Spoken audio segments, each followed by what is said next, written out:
Olá, pessoal! Bem-vindos mais uma vez ao canal Perspectiva Jurídica. Finalmente chegou minha vez de falar com vocês a respeito de temas que eu adoro e que são muito cobrados no exame de ordem. E que eu quis, de fato, escolher, deixar essa aula mais para frente, em razão das inúmeras alterações que ocorreram nos últimos meses aqui na esfera do direito material e processual do trabalho por conta da reforma. Então, o que eu fiz? Eu selecionei para vocês súmulas e OJs do TST de temas que são realmente mais cobrados e que foram impactados em razão da reforma trabalhista. A gente sabe que as súmulas e OJs ainda não foram revisadas pelo TST em razão da reforma, mas já isso vai acontecer, tá? E não esquecer, claro, de ler antes da prova, estudar antes da prova, a instrução normativa número 41 de 2018 do TST, que traz para a gente um marco temporal de aplicabilidade de mudanças da reforma trabalhista, tá? Aqui a gente vai tratar hoje de alguns temas, como equiparação salarial, questão de bancário, sábado do bancário, divisor do bancário, questão de discriminação, prontidão, enfim, a gente vai ver várias dicas aqui sobre súmulas e OJs do TST. Então vamos começar aqui, vem aqui comigo para a tela. Nós vamos começar a falar de súmulas a respeito de equiparação salarial, que foi um dos temas muito alterados pela reforma trabalhista, tá? Ó, nós vamos tratar das súmulas número 6, deixa eu voltar aqui a tela. Peraí, deixa eu pôr o amarelinho. Nós vamos voltar, então, para a súmula número 6 e número 455 do TST, que falam a respeito de equiparação salarial. Bem, a gente está cansado, né? A súmula número 6 é a nossa velha conhecida, porque ela interpreta o artigo 461 da CLT, que dispõe a respeito dos requisitos de equiparação salarial. E o que aconteceu? Vem cá, ó. A gente sabe, eu grifei uns pontos importantes, porque foram, de fato, alterados pela reforma. O item 1 traz para a gente a questão do quadro de pessoal organizado em carreira. Exigia-se que fosse homologado pelo Ministério do Trabalho, tá? Excluindo apenas dessa exigência quadro de carreira de entidade de direito público, né, da administração direta, autárquica e fundacional, mas que também deveria ser aprovado por ato administrativo de autoridade competente. Nesse item, olha o que aconteceu. Vamos pulando aqui para a gente chegar lá no item 4, no artigo 461 da CLT, que foi alterado pela reforma trabalhista. Ó, no caso, o parágrafo 2º é que fala a respeito de quadro de carreira, tá? Com a reforma, gente, não prevalecerá mais quadro de carreira. Quando não prevalecerá o pedido de equiparação salarial, quando o empregador tiver pessoal organizado em quadro de carreira.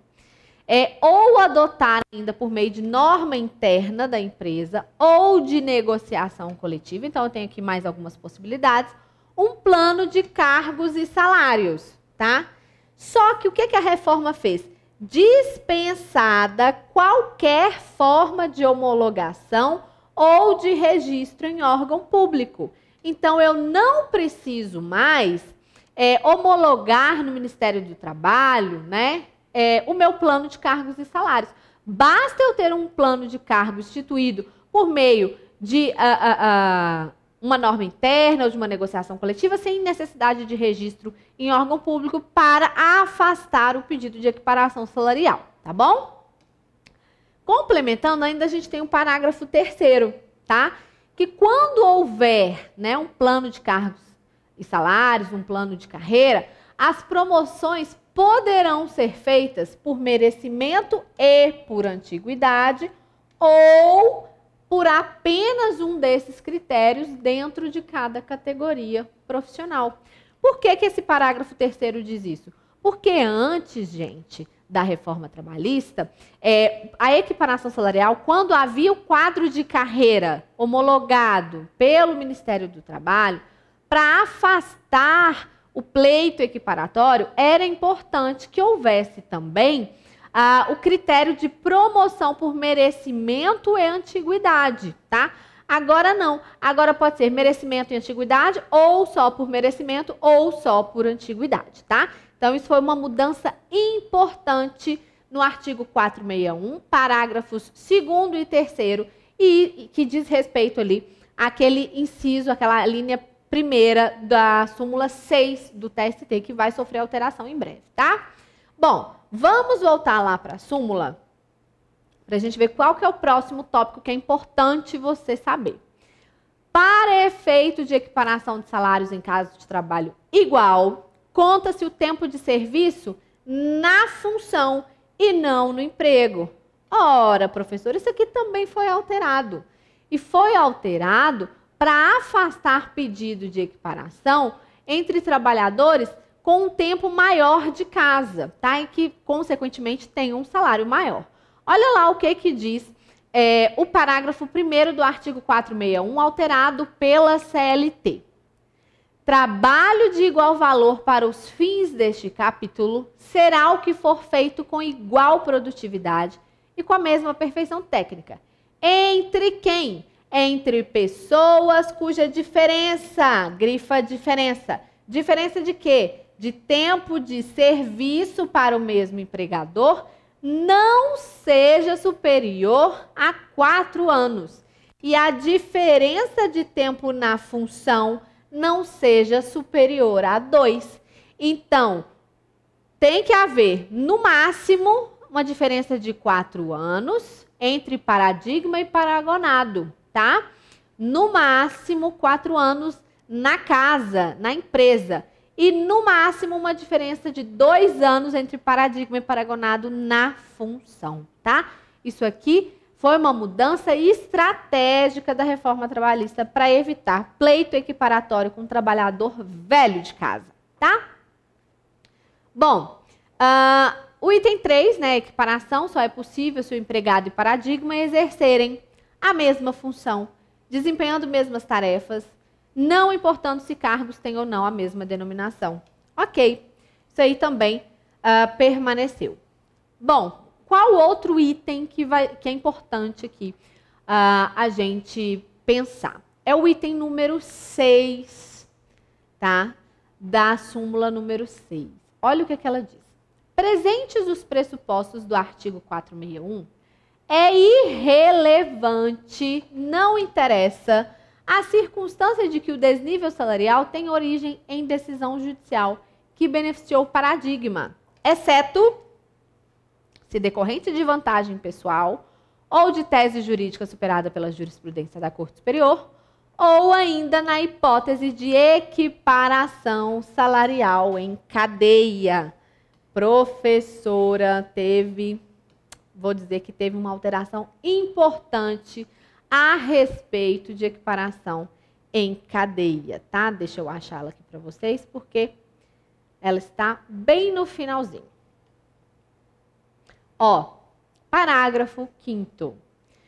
A equiparação salarial só será possível entre empregados contemporâneos no cargo ou na função, sendo vedada, proibido, a indicação de paradigma remoto. O que é isso, professor? Me explica, porque esse negócio de equiparação acadêmica me deixa um pouco confusa.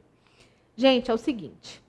Havia, ainda há, né, porque foram ajuizados muitos processos antes da entrada em vigor da reforma trabalhista, muitos pedidos de equiparação salarial, em que, imagine, eu, Débora, ajuizo uma ação trabalhista contra a minha empresa, né?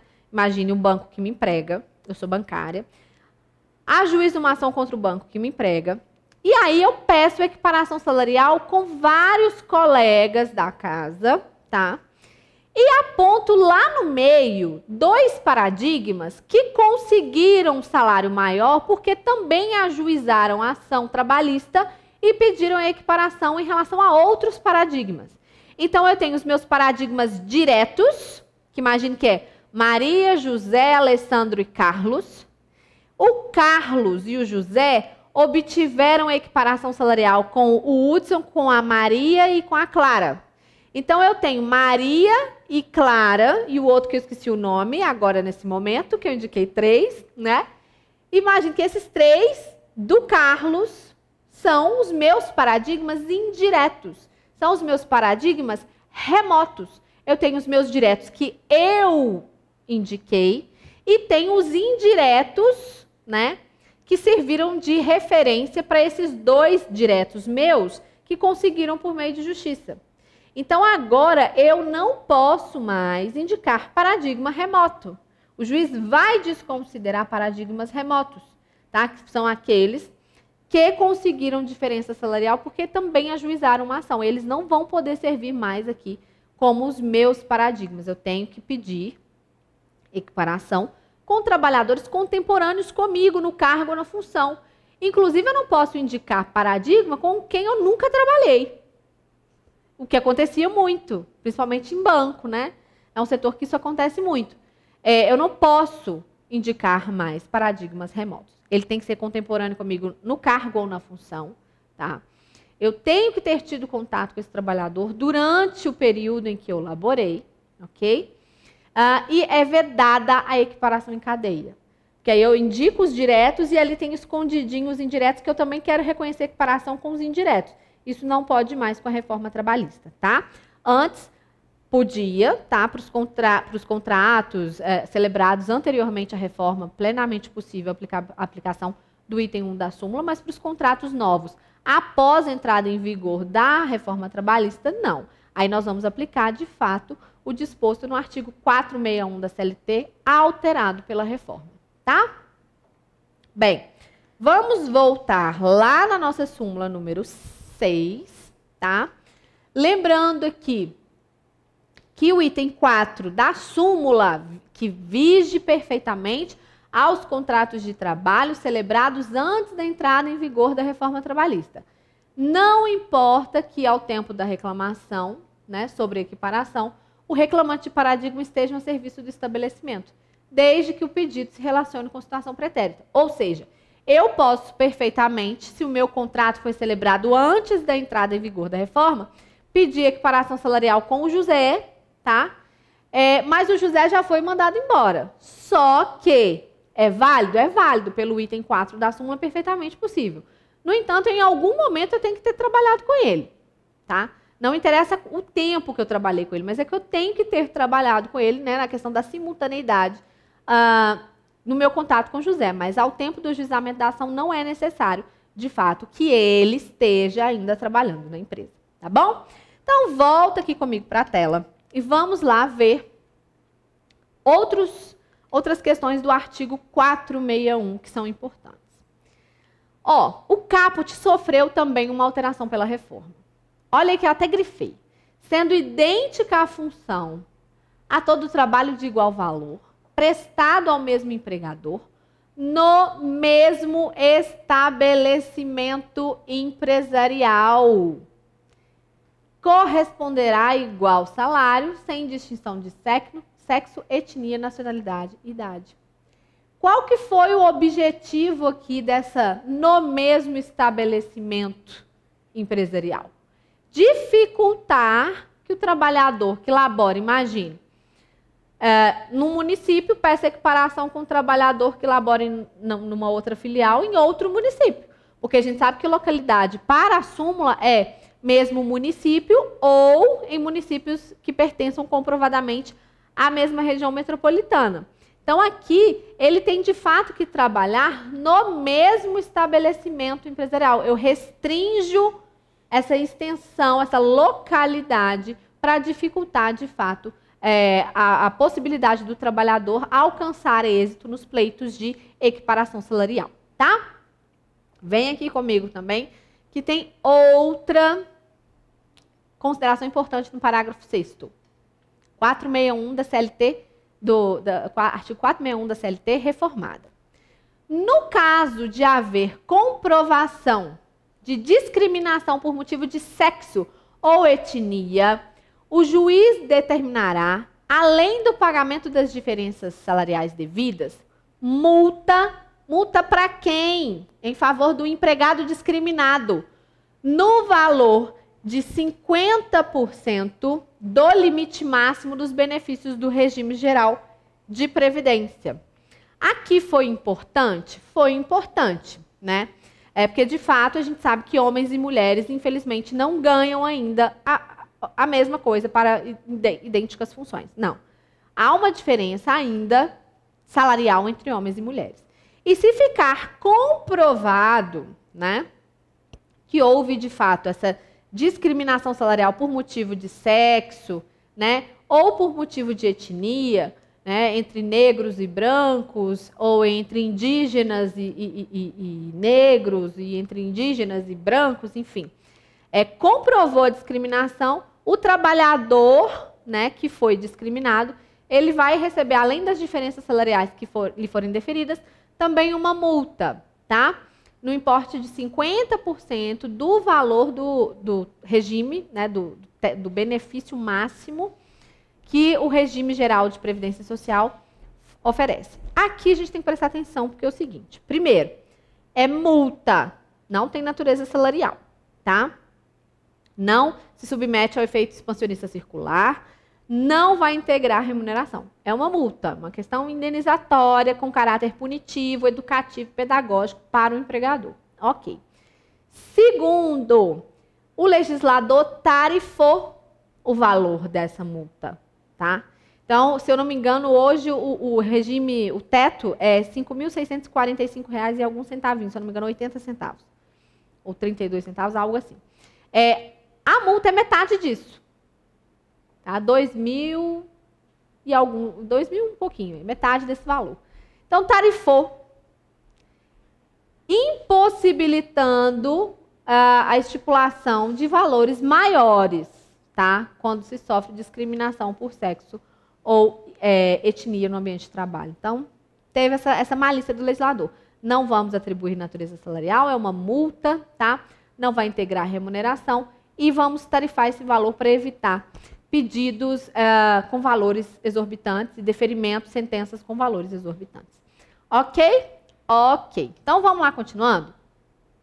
Que a gente ainda tem que ver a súmula 455, que também fala sobre equiparação salarial. Mas essa súmula, ela dispõe a respeito da sociedade de economia mista. Faz remissão a um artigo importantíssimo que você tem que saber para a primeira etapa do exame de ordem, tá?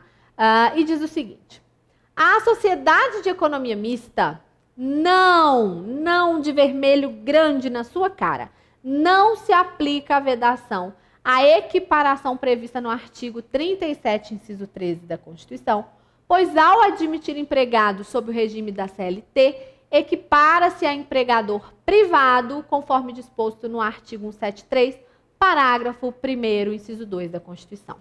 E aí, claro, se esse artigo ele é tão importante, a professora trouxe, porque você tem que saber do que se trata. O artigo 37, inciso 13 da Constituição, diz que é proibida a vinculação ou equiparação de quaisquer espécies remuneratórias para o efeito de remuneração de pessoal do serviço público. Então, não é possível o pleito equiparatório entre servidores públicos. Ok. Mas aí, a súmula, né, a gente tem a súmula 455 e também temos aí a OJ 297 da SDI1 TST, que diz o seguinte: o artigo 37, inciso 13, veda a equiparação de qualquer natureza para efeito de remuneração do pessoal do serviço público, sendo juridicamente impossível a aplicação da norma infraconstitucional prevista no artigo 461 da CLT, quando se pleiteia a equiparação salarial entre servidores públicos, independentemente de terem sido contratados pela CLT. Só que o que acontece? Como as empresas públicas, imagine que Caixa Econômica Federal e o Banco do Brasil, Sociedade de Economia Mista, são regidos por regras de atividade empresarial pública, professora? Não, privada. Artigo 173 da Constituição. Elas não vão se sujeitar à proibição constitucional do artigo 37, inciso 13, tá? Então, o que vai acontecer? Vamos recapitular. Junto com o artigo 461 da CLT, fala sobre equiparação. Você tem a súmula número 6, que fala sobre equiparação. Você tem a súmula número 455, que chama qual OJ? A 297 da SDI 1. Você tem que conhecer o teor dessa OJ também, porque ela vai falar de equiparação em serviço público e vai trazer a exceção que é sociedade de economia mista e empresa pública. Então, eu tenho o artigo 37 da Constituição que veda, certo? A equiparação do serviço público. Mas eu tenho súmula 455 do TST, OJ 297 da SDI 1, que permite sim a equiparação salarial entre funcionários, entre trabalhadores contratados sob regime seletista, tá? Banco do Brasil, Caixa Econômica Federal, imaginemos, funcionários, Caixa Econômica, Banco do Brasil, concursados, mas contratados ali sob regime seletista. Eles podem pedir equiparação, tá? Porque a vedação constitucional não se aplica a ele em razão da atividade ser regida sob um aspecto privatista, sobre um aspecto privado previsto lá no artigo 173 da Constituição, tá? Fica de olho nisso daí. Outra OJ sobre equiparação salarial que a gente tem que conhecer é a 296. Isso daqui, gente, é super, super, super importante que você saiba. Por quê? Ela discorre a respeito de equiparação entre atendente e auxiliar de enfermagem. Como o auxiliar de enfermagem, né? Ele tem que ter registro profissional, ele precisa ter habilitação técnica, registro lá no COREN, que é o Conselho Regional de Enfermagem. Não é possível equiparar um simples atendente de enfermagem com um auxiliar de enfermagem. Porque para você ser auxiliar de enfermagem, você precisa ter registro lá no COREN. Atendente de enfermagem não precisa ter registro no COREN. Então, o que vai acontecer? É possível equiparar o atendente de enfermagem com o auxiliar de enfermagem? Não, não pode. Tá? Você nem fala igual a sua mãe. Não, não pode. É a OJ 296 da SDI 1 do TST. Então, aqui eu trouxe uma tabelinha, tá? Nesse momento, você vai dar um pause na tela, vai tirar foto, vai printar isso daqui para você decorar, tá bom? Porque para a prova, meu amor, você tem que ir com essa tabelinha na cabeça. Critérios para equiparação salarial estão aqui à sua esquerda na tela, tá? Aqui eu tenho especificações antes e depois da reforma, tá? Tenho detalhes ou exceções antes e depois da reforma, ok?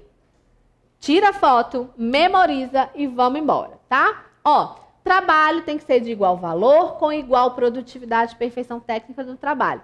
Permite equiparação de trabalho intelectual. Perfeito, continua a mesma coisa. Função. Identidade de tarefas inerentes à função desempenhada. Ok, permanece. Independentemente da denominação do cargo. Ok, permanece. Empregador. Tem que ser o mesmo empregador.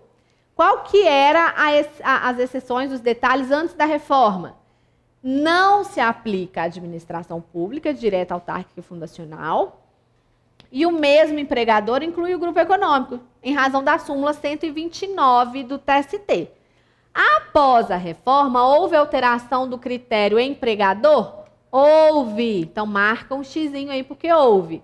Ó, continua não se aplicando para a administração pública, ok, mas exclui o grupo econômico ao exigir o mesmo estabelecimento empresarial, porque pode existir grupo econômico com empresas com CNPJ distintos, que têm sedes, né, físicas, estruturas físicas em locais distintos. E a partir do momento que é mesmo estabelecimento empresarial, eu quebro a possibilidade de envolvimento de grupo econômico, tá?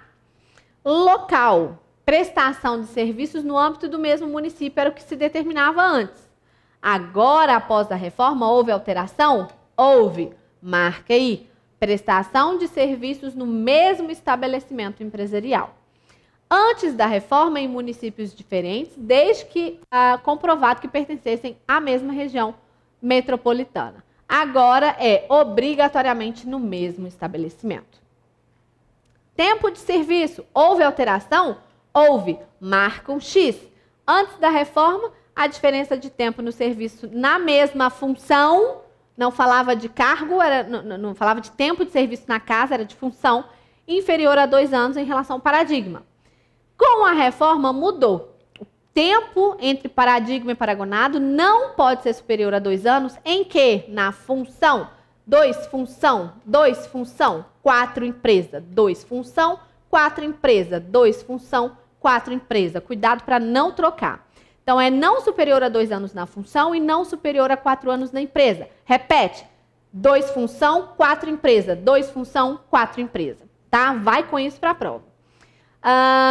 E também o tempo passa a ser contado na função e na empresa com a reforma trabalhista. Antes era só na função. Então, com a reforma, 2 função, 4 empresa.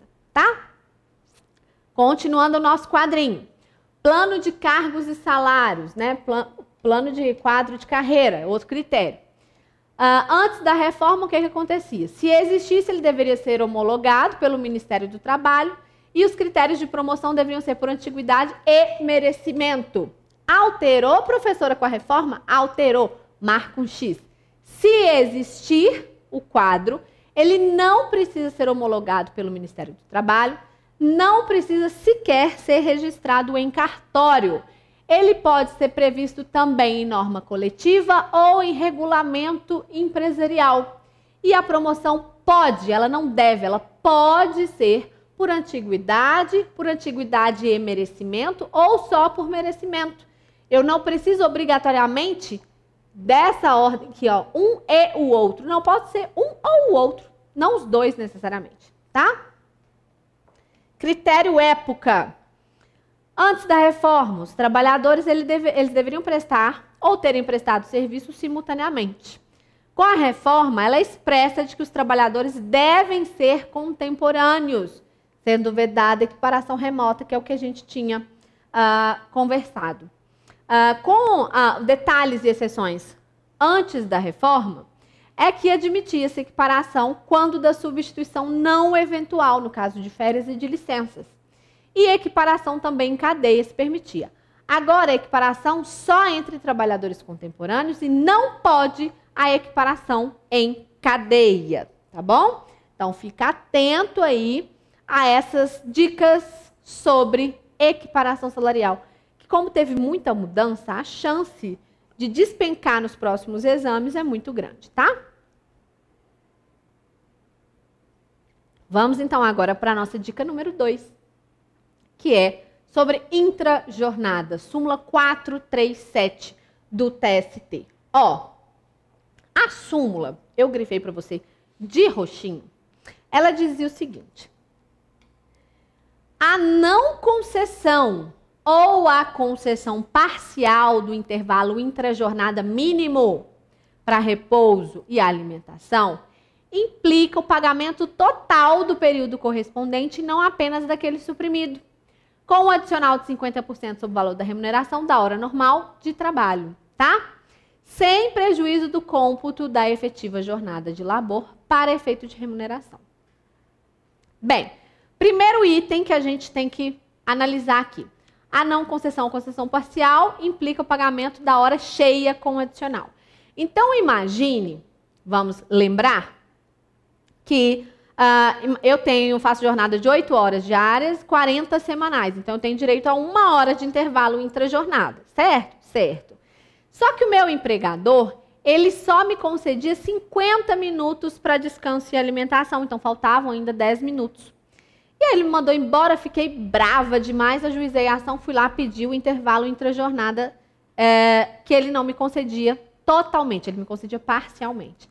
E aí, em razão da súmula 437, item 1, eu teria direito a receber a hora cheia. Muito embora eu usufruísse de 50 minutos, esses 10 que ficavam aqui sem usufruir me garantiam direito a 1 hora cheia com o adicional de 50%. Então, eu recebi o valor da hora mais 50%, tá? Isso foi alterado com a reforma trabalhista. Vem cá que a gente já vai pular lá para o artigo 71 da CLT reformada. Ó, em qualquer trabalho contínuo cuja duração exceda de 6 horas, é obrigatória a concessão de um intervalo para repouso e alimentação de no mínimo 1 hora. E salvo, né, acordo escrito ou contrato coletivo, não poderá exceder de 2 horas. Ok. O parágrafo 4º é que nos dispõe a respeito dessa supressão ou concessão parcial. A não concessão ou concessão parcial do intervalo para repouso e alimentação a empregados urbanos e rurais implica o pagamento de natureza indenizatória. Não tem mais natureza remuneratória. Apenas do período suprimido, com acréscimo de 50% sobre o valor da remuneração da hora normal de trabalho. Então, o que aconteceu? Presta bem atenção o que aconteceu aqui. Eu tinha uma previsão da súmula 437, item 1, que me garantiu acesso à hora cheia, muito embora eu usufruísse de 50 minutos. Eu tinha direito a mais 10? Não. Usufrui, eu tinha direito a acessar 1 hora, ter a remuneração de 1 hora cheia, mais o adicional de 50%. Agora, com a reforma, nananina, não. Eu só vou receber esses 10 minutos com o adicional de 50%, e tudo isso com natureza indenizatória. Eu estou excluindo esse recebimento que eu vou ter do efeito expansionista circular. Não vai gerar reflexo, não tem natureza salarial, é natureza indenizatória. E só o período suprimido. Malandramente o legislador já fez isso daí para beneficiar as empresas, né? E isso vai acabar estimulando a concessão parcial, né, do intervalo para determinados trabalhos. Enfim, então vamos lá que a gente vai fechar esse tópico e aí a gente continua na sequência, tá? Segundo item da súmula 437. É inválida cláusula de acordo ou convenção coletiva de trabalho, contemplando a supressão ou redução do intervalo entre a jornada, porque este constitui medida de higiene, saúde e segurança do trabalho, garantido por norma de ordem pública, infenso à negociação coletiva.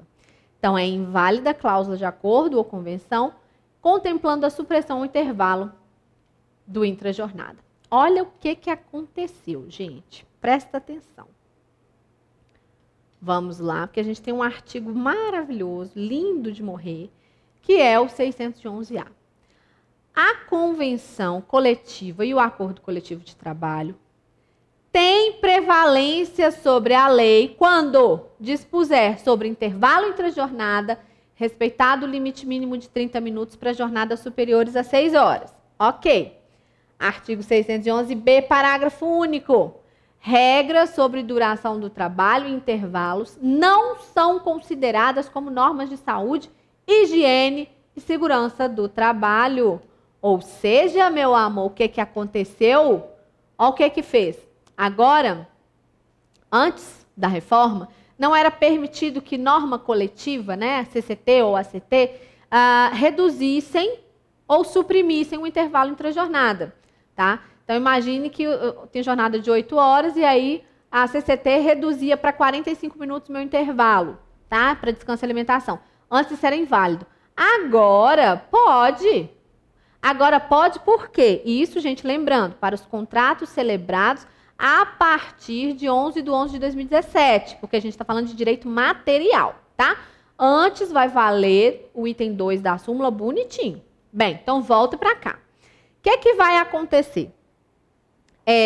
Agora, norma coletiva pode sim reduzir o intervalo entre a jornada. Desde que obedecido um mínimo de 30 minutos, se a minha jornada, se a jornada do trabalhador for superior a 6 horas. Então, se eu trabalho 6 horas, 7 horas, vamos colocar, trabalho 7 horas por dia, então meu intervalo pode ser reduzido para 30 minutos. Antes eu usufruía de 1 hora, agora eu usufruo de 30 minutos, tá? Pode. O que acontece aqui? Por que houve isso? O legislador retirou a natureza de norma de ordem pública da matéria intervalo intrajornada, quando exclui essa matéria do rol de normas de saúde, higiene e segurança do trabalho. Aí você pensa, um trabalhador que labora ali 12 horas por dia, a jornada padrão, e vai fazendo hora extra e aquela confusão toda que a gente sabe que acontece, 12 horas, ele tem direito a 30 minutos para descansar e para comer. 12 horas. Isso vai aumentar o quê, gente? Acidente do trabalho, adoecimento mental, adoecimento ocupacional, né? Mas ninguém pensa nisso. Enfim, o que te interessa agora para o exame de ordem é saber que é possível mas há uma limitação de 30 minutos. É possível reduzir por meio de norma coletiva? É possível. A partir de 11/11/2017 é possível. Obedecendo o limite de 30 minutos para os trabalhadores que têm jornada superior a 6 horas. Superior igual? Não, superior a 6 horas, tá? Fica atento nesses detalhezinhos. Bem, vamos aqui fechar, então, intervalo intrajornada, tá? Não esquecendo, claro, tá?